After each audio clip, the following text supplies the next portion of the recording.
18 गाथाएं प्रवचन सार की समाप्त हो गई। उसके बाद पेज नंबर 28 पर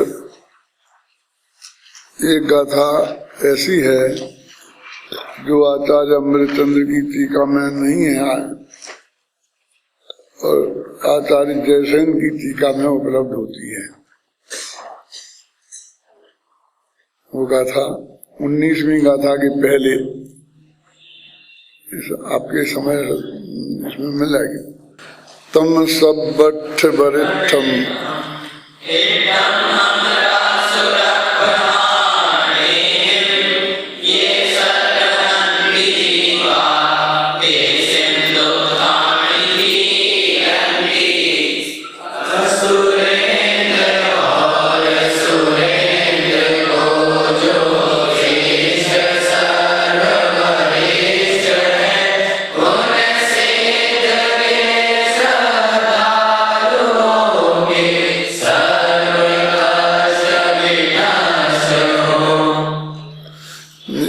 स्पष्ट ये गाथा ऐसी दिखाई दे रही है कि एक बीच में यहाँ नहीं भी होती तो भी उस प्रकरण में कोई अंतर नहीं पड़ता। एक शेर बात चल रही थी, शुद्धोपयोग के प्रभाव से अनंत ज्ञान और अनंत सुख होता है और उनका स्वरूप क्या है वो बात की चर्चा चल रही थी। और बीच में ही वो कहते हैं कि जो हमारे सिद्ध भगवान हैं, माने सिद्ध भगवान को नमस्कार करने जैसी, उन्हें याद करने जैसी गाथा बीच में आई है, जिसे हम मध्य मंगलाचरण भी कह सकते हैं।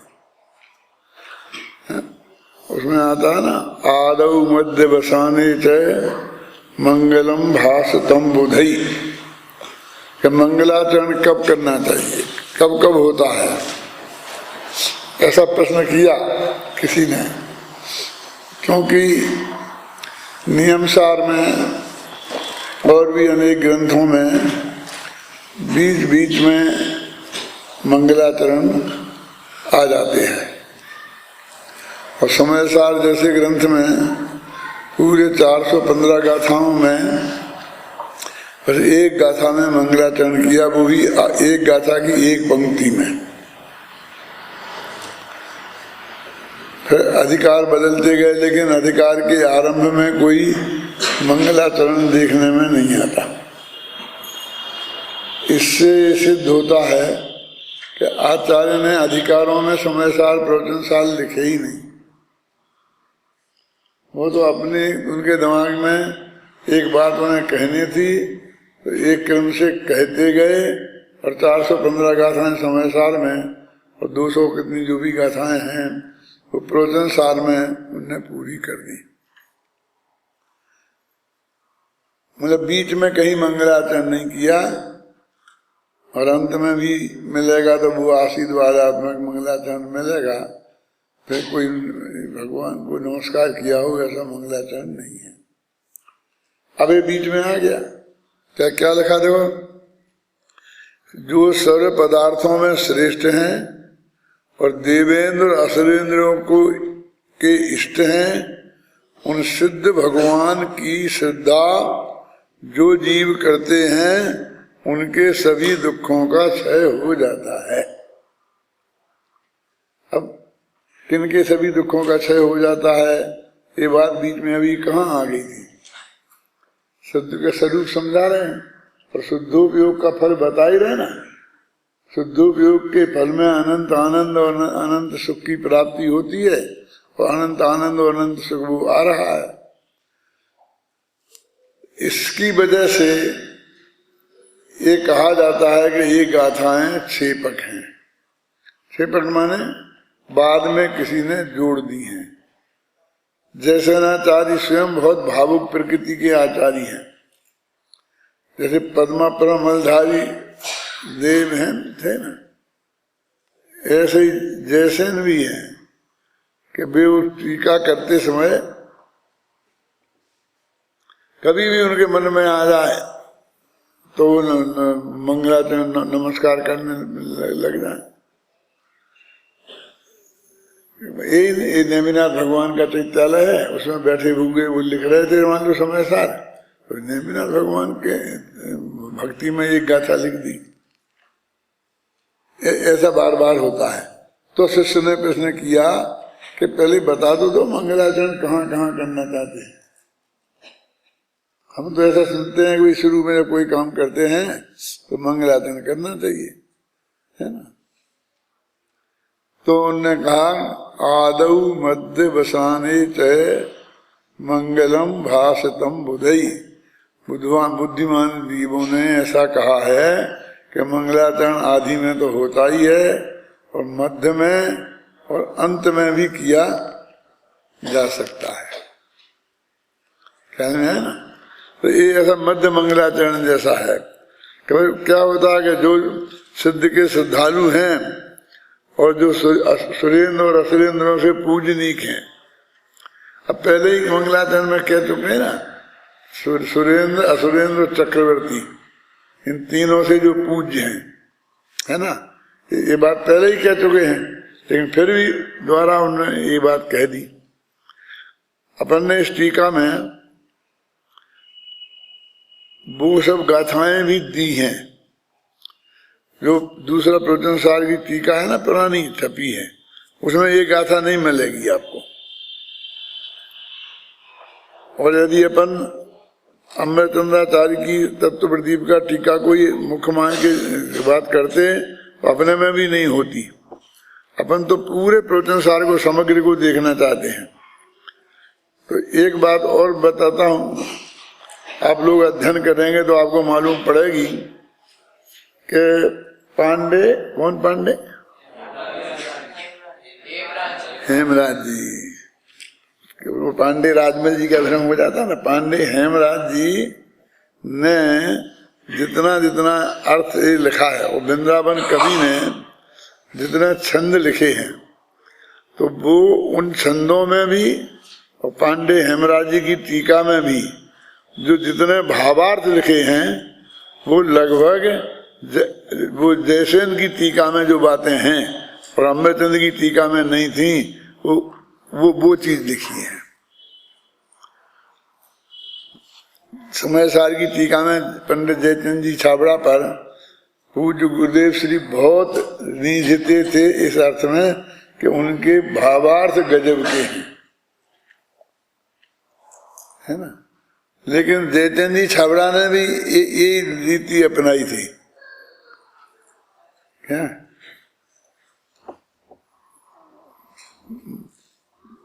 क्या वो जो जयसेन की टीका में थे, जो भावार्थ लिखे, वो जो विषय वस्तु जो जयसेन की टीका में थी वहां से ली हुई है। कभी कभी अपन को आश्चर्य भी होता है कि वो इतनी महान बात कह जाते हैं बीच में, तो जयचंद जी की जो हैसियत की बात नहीं थी, ऐसे कोई बात नहीं कि जयचंद जी की हैसियत कोई कमजोर थी, लेकिन वे खुद ही कहते हैं कि मैं तो टीका कर सकता हूँ, मैं कोई मूल बात नहीं लिख सकता। वो तो जो पहले से उपलब्ध है शास्त्रों में वो बता सकते। तो अपने मन से टोडरमल जी ऐसा सोच के और नया विषय वस्तु प्रस्तुत कर सकें, ऐसी क्षमता वो अनुभव नहीं करते थे, फिर भी ये कहाँ से आया। तो जब गहराई से देखा तो ये इस बात का हमको पता कब चला, पहले प्रवचन सार अकेली वो तत्व प्रदीप का टीका के साथ छपता था और वो जयसेन की टीका कहीं उपलब्ध नहीं होती थी, और वो अलग से कोई शास्त्र अपने हाथ साथ में हम रखते नहीं थे। गद्दी पे स्वाध्याय करते वक्त वो टीका कहीं से छपी हो तो हमने जयसेन की टीका उसमें डाली प्रवचन सार में, वो जयपुर से छपाया। कब? सन 70-71 में।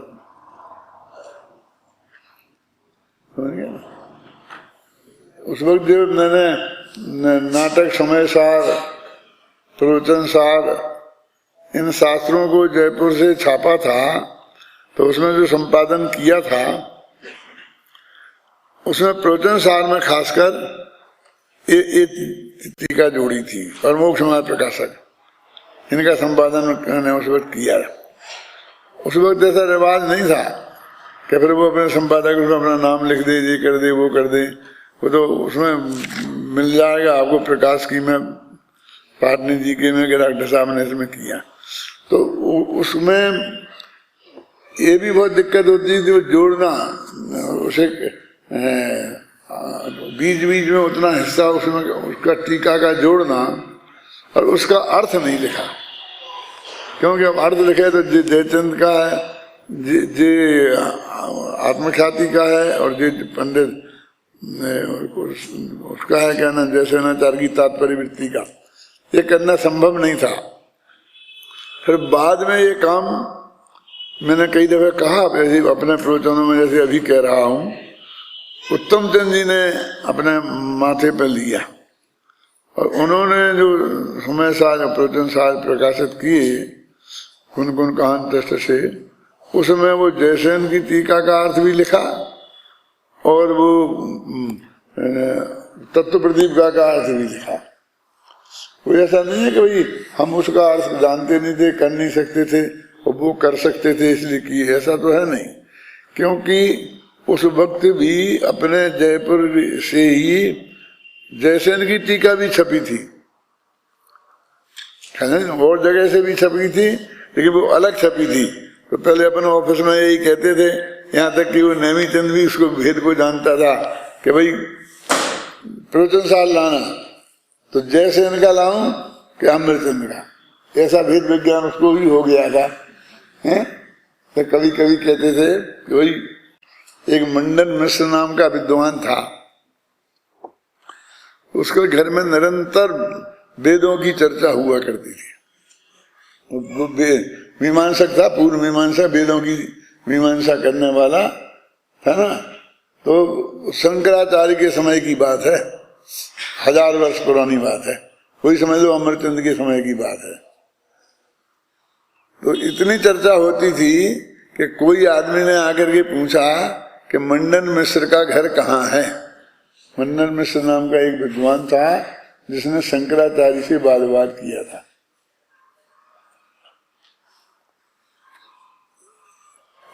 बात बहुत आगे है कि वो हार गया था शंकराचार्य से, तो उसकी पत्नी सामने आई और उसने कहा कि जब तक तुम मुझे नहीं जीत लोगे तब तक तुमने मंडन मिश्र को जीत लिया, ऐसा नहीं माना जा सकता है।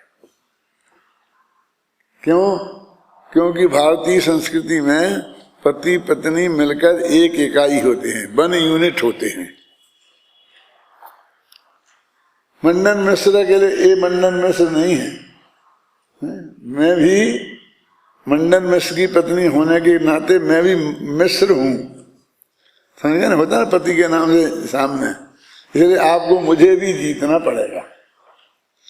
इनके यहाँ लिखी है ये बात, सुनी होगी ना। तो फिर जब ठीक है तुमसे वाद विवाद करें, तो उसने काम शास्त्र पर वाद विवाद किया। पर काम शास्त्र के जो अनुभवी नहीं थे, क्योंकि ये ब्रह्मचारी थे। तो ये मंडन मिश्र की पत्नी से हार गए। कौन? शंकराचार्य।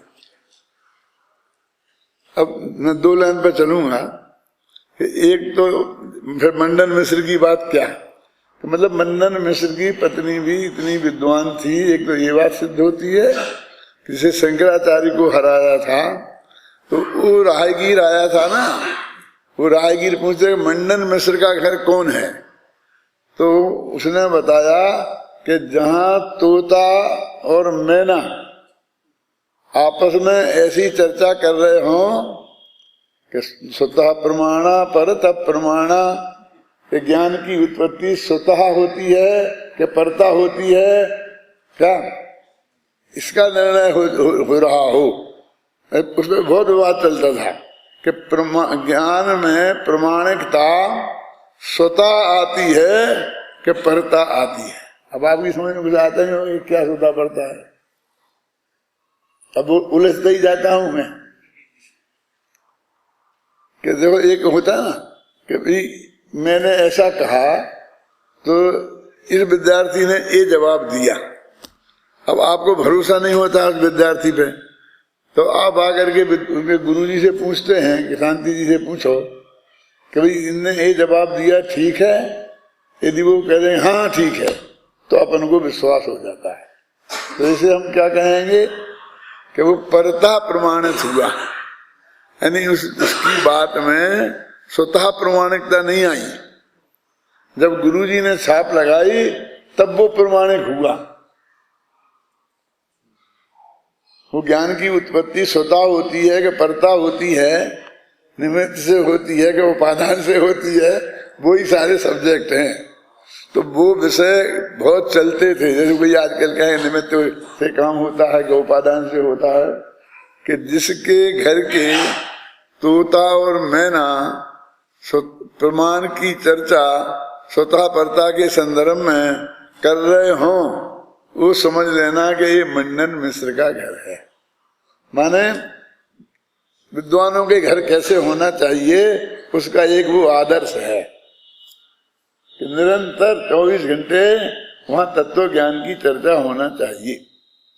जब सोनगढ़ में सबसे पहले पंडित कैलासन जी गए और उनने वहां देखा तो उनने ये कहा था कि जहां रिक्शे वाले और तांगे वाले भी आत्मा और निमित्तोपादान की चर्चा करते हो, समझ लेना वो कांजी स्वामी का सोनगढ़ है। ये सच्ची बात थी। माने उनके संगति में रहने वाले नौकर चाकर भी और जो 4th क्लास कर्मचारी भी, सातों जात के लोग भी इस तरह की चर्चा करते थे। तो एक लेन तो इधर खत्म हुई है। दूसरी कौन कि वो मंडन मिश्र इतना विद्वान था, वो था वेदांत, मैंने वो था कौन मीमांसक, वेदों का मानने वाला था, और शंकराचार्य थे वेदांती। तब वेदों को मानने वाला और वेदांती में क्या अंतर है, ये भी समझना पड़ेगा। बहुत लड़के तो जानते होंगे लेकिन बहुत जानते भी नहीं होंगे, और आप बाकी के लोग भी हैं कि 4 तो थे वेद। इन वेदों में खास ज्यादा कुछ नहीं है।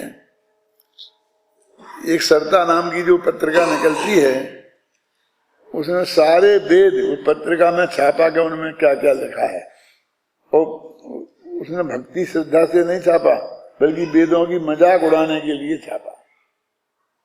इसमें है क्या मान, बस हे सूर्य देवता तुम हमारे घर को धन धान से पूर्ण कर दो, हमारे स्वास्थ्य को ठीक रखो, हमारे बच्चों की तबीयत ठीक रहे, हमारे खेती बाड़ी बढ़िया हो गए, ऐसी ऐसी बातें लिखी हैं।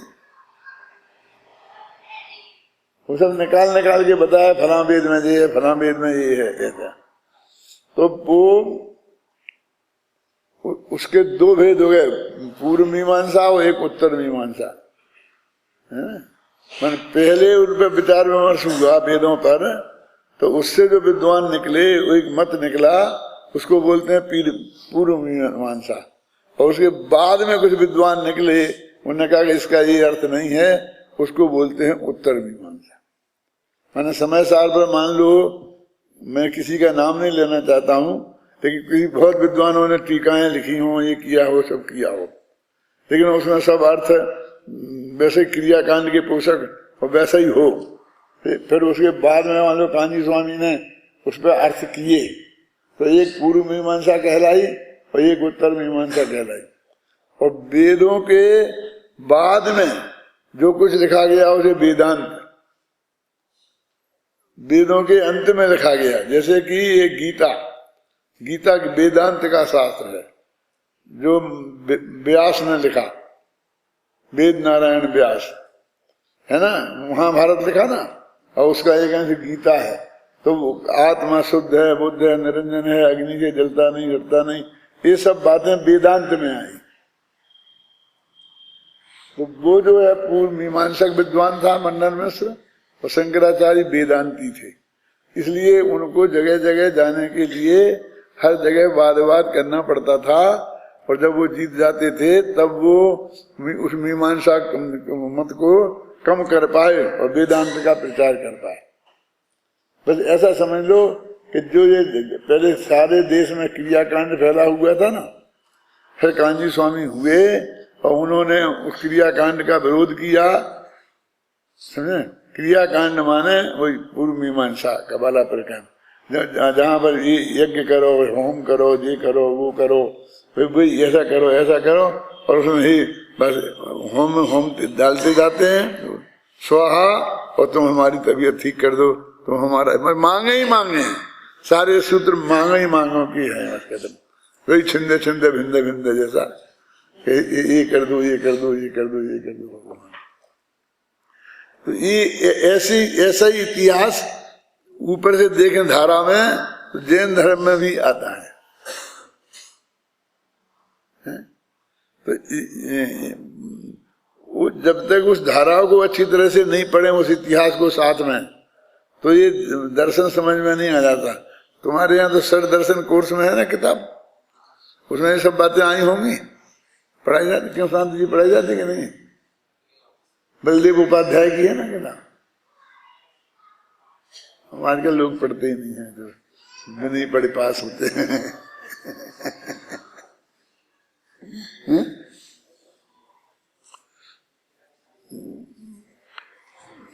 तो जयसेनाचार्य ने टीका लिखी, मतलब पहले उन्होंने लिखी अमृतचंद्र ने, तो उसमें एक बीच में ऐसी इसमें एक गाथा थी नहीं, और जब जयसेन ने लिखी तो उनको बीच में आई तो एक उन्होंने एक गाथा बना के उसमें जोड़ दी। और गाथा तो कुंद कुंद की है ना, उनके में मिलती है और इनके में नहीं मिलती है। तो ऐसा क्यों है?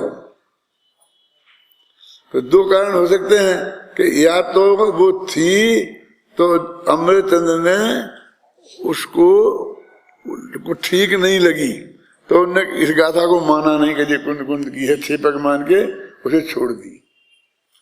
या ये हो सकता है कि अत्यंत सरल है, इसलिए उसका अर्थ लिखने की उन्होंने जरूरत नहीं समझी। तो मेरे कमल मार्तन तो अपने कोर्स में है नहीं ना, कहीं पढ़ाते नहीं ना, उसमें ऐसा बहुत आता है, हमने पढ़ा था वो एतत् सुगमम, ये तो बहुत सरल है, तो उन्होंने उसका अर्थ ही नहीं लिखा। मैंने बहुत प्रकरणों को उनने नीचे सिर्फ इतनी टीका लिखी, क्या एतत् सुगमम, कि ये बहुत सरल है। तो अमृतचंद्र को ऐसा लगा हो कि ये तो बहुत सरल है, तो उनने तो एतत् सुगमम लिख कर दिया, तो हमारी समझ में आ गया कि नहीं, और इनने उसकी टीका नहीं लिखी। तो जो अमृतचंद्र के भगत थे उनने अगली जो प्रति बनवाई तो आत्मख्याति की बनवाई, तो उसमें गाथा की टीका नहीं थी, तो उसमें लेखक माने लिपिकार, उसने वो गाथा ही छोड़ दी। इतनी कहानी में आपसे क्यों कह रहा हूं कि वे गाथाएं इसमें हैं और उसमें नहीं है। कैसे निर्णय करें कि असली प्रवचनसार कौन है? वो 35 गाथाओं सहित है कि वो 35 गाथाएं नहीं है, ऐसा है। आगे बहुत चल करके श्वेतांबर मत के खंडन की 17-18 गाथाएं हैं जो जयसेन में है और अमृतचंद्र में नहीं है। इसके लिए आज के बहुत बड़े आचार्य ने अमृतचंद्र पर ये आरोप लगाया था कि अमृतचंद्र को श्वेतांबरों का मत का खंडन करना इष्ट नहीं था, इसलिए उनने वो गाथाएं इसमें से छोड़ दी। समझे ना? आरोप समझ में आया कि नहीं सोगानी जी? और अमृतचंद्र काष्ठा संगी है,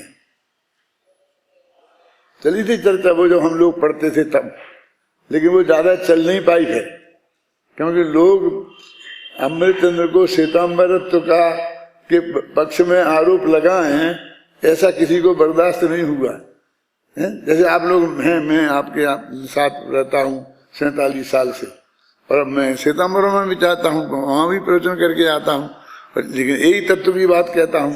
श्वेतांबरों के मत की पुष्टि की तो कोई बात कहता नहीं मैं कि वो धर्म सच्चा है, जगम्बर सच्चा नहीं, ऐसा तो नहीं कहता हूं, लेकिन श्वेतांबरों के जाने से बहुत से जो मेरे को नापसंद करते हैं वो लोग यार अब लगा मैं तो श्वेतांबर है। और एक दफे ये आरोप मेरे को ऐसे आदमी ने लगाया, ऐसे मुमुक्षु ने, कि मैं आप कल्पना नहीं कर सकते। दिगंबर श्वेतांबर का शंकर जी का बहुत बड़ा झगड़ा था। अब मेरे दिमाग में आ रही इसलिए मैं बोल रहा हूं, इतिहास सुरक्षित रहे इसके लिए परमात्मा।